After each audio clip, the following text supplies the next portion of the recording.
Allez les amis, bonjour, Thierry pour la chaîne The Way Plastic Model. C'est parti pour le final de cette Porsche Carrera Cabrio au 1/24e qui nous est proposé par Rebelle. Donc on s'était quitté sur les feux arrière. J'ai fait hors caméra, j'ai voulu poser le pare-brise. Malheureusement, vous voyez, il a fallu mettre des pinces. Le pare-brise ne collait pas du tout à l'encadrement, il y avait du jour de partout, enfin l'ajustement des pièces était affreuse. Donc il a fallu jouer malheureusement 2 cols liquides parce que la micro liquid tape ça suffisait pas. Donc col liquide, j'ai pris l'extra fluide de chez Tamiya pour qu'elle sèche rapidement pour pas abîmer les parties transparentes. Et ma foi, avec les pinces, vous voyez, ça a bien tenu, hein. Il n'y a pas de souci majeur. J'ai pas fait, tant bien que mal, j'ai pas fait de traces non plus sur le pare-brise, heureusement. Donc par contre, il va pas falloir appuyer beaucoup dessus parce que sinon, on risque de le voir repartir dans tous les sens. Alors j'espère que ça va tenir comme ça jusqu'à la fin et puis même dans la vitrine. Voilà, donc après on va attaquer donc le reste des pièces. Alors qu'est-ce qu'il y a à faire? Toute la partie avant, les feux avant. Je vais vous montrer sur la notice. Voilà, je sors la notice, vous voyez, donc il y a les phares avant, toc, et les petits clignotants sur le côté. Voilà. Donc hors caméra, j'ai fait toutes les mises en peinture de toutes ces pièces. Donc au niveau du spoiler, j'ai passé donc de l'alu sur l'emplacement des feux avant, enfin clignotant avant plutôt, et feu de position. Après j'ai passé de l'orange translucide sur les parties transparentes pour les clignotants, et puis sur les tout petits clignotants, j'ai passé de l'orange translucide aussi. Voilà, je vous montre là les deux petites pièces. Attention de ne pas les perdre parce que c'est vraiment très petit. Voilà, la partie donc transparente des phares. Alors à savoir qu'au niveau des phares, il n'y a que ça. Il n'y a pas de phare intérieur sur cette partie-là. Ma foi, j'ai du mal à comprendre un peu des fois Rebelle qui nous montrent des choses qui ne sont pas cohérentes, mais bon. On mettra la partie transparente, après on voit pas grand chose, hein, si y a quelque chose à l'intérieur du phare ou pas. Là je vais prendre un petit outil, donc j'ai trouvé ça pour poser les toutes petites pièces, quelle que soit la pièce transparente ou pas. Voilà, alors c'est pas un outil, c'est juste un gadget qui est vendu avec c'est des petits tableaux qu'on peut faire avec des perles, voilà, des perles plates. Donc cet outil est fait pour prendre la petite perle et la poser sur le tableau qui est autocollant. Donc j'ai trouvé ça super et je me suis dit c'est vrai que pour prendre une petite pièce comme ça, vous voyez, voilà, elle colle dessus et on peut venir la poser sans problème, elle se décolle tout de suite aussi. Voilà, c'est hyper pratique, donc bon, je pense que ça vous pouvez trouver un petit peu de partout dans tous les magasins un peu d'art décoratif, d'art pour les enfants. C'est surtout des petits tableaux pour les enfants, hein. Donc vous devriez pouvoir trouver ça facilement. Alors ne me demandez pas où je l'ai acheté, je l'ai piqué à ma fille, tout simplement. Voilà. Comme ça c'est fait, j'ai pas eu besoin de chercher. J'ai passé de la micro liquid tape sur les clignotants, pas sur les clignotants, non, sur les feux avant plutôt.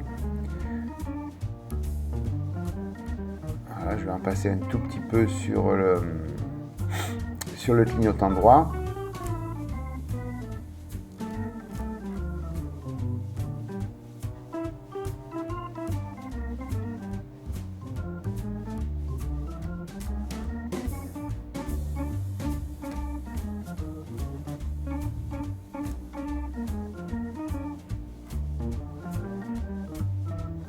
Alors vous voyez que le petit clignotant gauche, c'était décollé.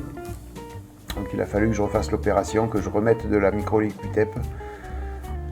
Il était bien posé, mais il s'est redécollé. Alors, je pense à ne pas avoir mis assez de colle, c'est pour ça. Donc vous voyez les phares avant, voilà, il n'y a que ça. Il n'y a pas à l'intérieur, il n'y a pas de... Alors pour les grosses pièces, vous voyez, l'accessoire ne va pas, ça ne marche pas. Hein.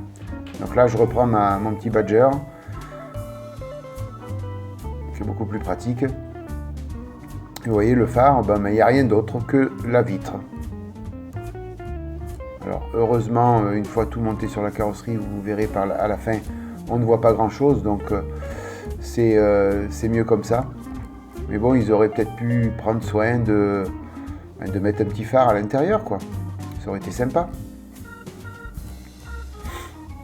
Donc c'est vrai que ce kit Revell là, il est quand même plus que moyen. Sur la fin, j'ai eu encore beaucoup de déboires sur les ajustements. Donc le kit moyen. Mais on en parlera plus à la fin de la vidéo.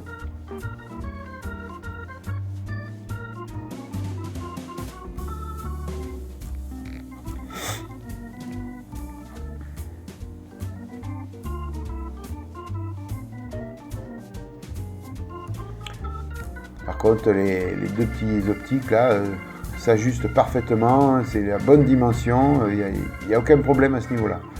Bon, de temps en temps, c'est pas mal.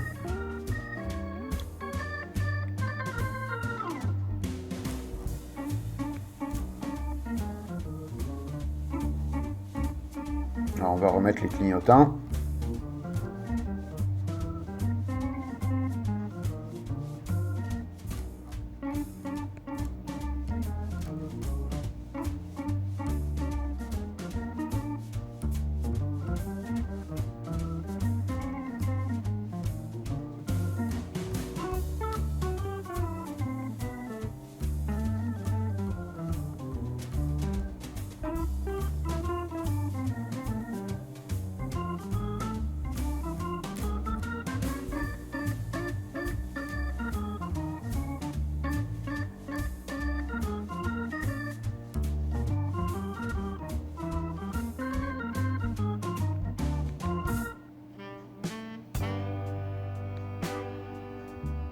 Alors là, je suis complètement hors caméra, je vous prie de m'excuser.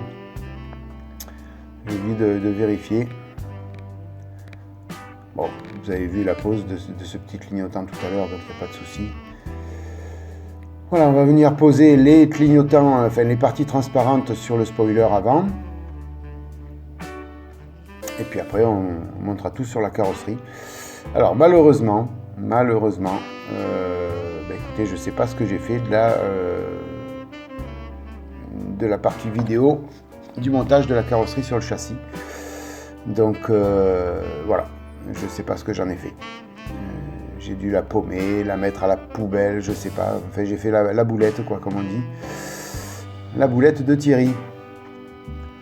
Donc malheureusement, la partie où je pose le châssis, je pose la carrosserie sur le châssis et je pose le capot arrière et le spoiler avant, malheureusement vous ne le verrez pas. Et pas moyen de retrouver cette vidéo dans l'ordinateur, donc je sais pas, je sais même pas si elle a été enregistrée en fin de compte. Je peux pas vous dire. La petite plaque d'immatriculation sur le spoiler.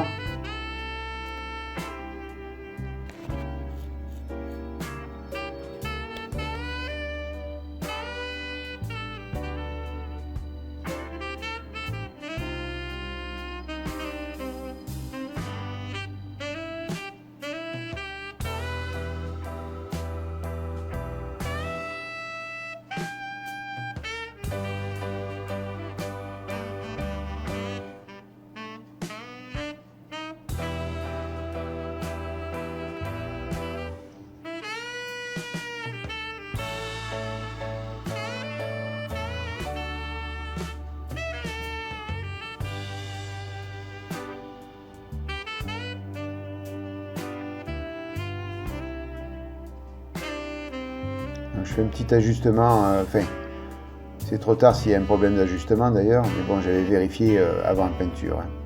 Je regarde bien que tout va bien encore. Et puis voilà, après le reste, eh ben, j'aurais dû tout poser, enfin tout filmer, mais malheureusement j'ai tout perdu ou j'ai pas filmé, je peux pas vous dire. Voilà, donc je vous fais un petit tour de cette Porsche terminée. Donc un kit, on prend quand même pas mal de plaisir à monter, mais vraiment de gros problèmes d'ajustement. Là, un gros point négatif à Revel, gros problème d'ajustement. Alors pas au niveau châssis avec carrosserie, spoiler avant, mais pare-brise par exemple, le manque de phare là que je vous montre. Bon, vous voyez, on voit pas grand chose. Faut pas regarder de près parce que sinon on voit un gros trou. Problème d'ajustement du pare-brise, problème d'ajustement de la capote arrière. Cette petite pièce là, pareil. Problème d'ajustement, donc les deux pare-soleil. Un problème aussi au niveau du coffre. Il a fallu que je retire cette pièce, sinon le coffre ne fermait pas. Voilà. Donc là, ben, ouais, il a fallu que je démonte cette pièce, sinon ça passait pas, ça fermait pas. Voilà. Donc là, vraiment, gros souci d'ajustement pour ce kit. Au final, si on retire tout ça, ça fait quand même une belle petite voiture. Il n'y a pas de souci majeur. Hein. Puis là, vous voyez un petit souci d'ajustement aussi. Il y a un jour plus important à droite qu'à gauche, entre la contre-porte et puis la carrosserie. Voilà. Malheureusement, ben voilà, notre problème d'ajustement. Bon allez, c'est pas grave, on va positiver, ça fait une belle petite voiture quand même. Dans la vitrine, ben, il faudra pas trop porter les yeux dessus. J'ai remarqué, après avoir pris toutes les photos que vous allez voir en fin de vidéo, les deux rétros, si on regarde par-dessus, les deux rétros extérieurs sont pas dans le même alignement. Voilà, il y a plein de petites choses qui vont pas, mais bon, c'est pas méchant quand même. Je me suis bien amusé quand même à monter cette Porsche. Et puis comme je vous dis, dans la vitrine, ça le fera quand même, il n'y a pas de souci. Voilà, donc en fin de vidéo, je vais vous laisser avec un petit slideshow pour que vous puissiez voir un petit peu toutes les photos et les facettes de la voiture. Vous voyez, ça fait un beau petit châssis quand même aussi, hein, donc vraiment, ça fait un beau petit kit, mais ne vous attendez pas à avoir un ajustement parfait. Voilà, ben écoutez, j'espère que ce montage de la Porsche Carrera Cabrio vous a plu. Cette vidéo, j'espère qu'elle vous a plu. N'hésitez pas à la liker si c'est le cas. Et puis, ben, merci d'avoir été fidèle à ce montage, d'avoir été fidèle à ces 7 vidéos, enfin 8 vidéos avec le unboxing. Merci de votre fidélité, tout simplement. Je vous souhaite plein de bonnes choses et je vous dis à bientôt pour d'autres montages. Allez, bye bye, à plus les amis.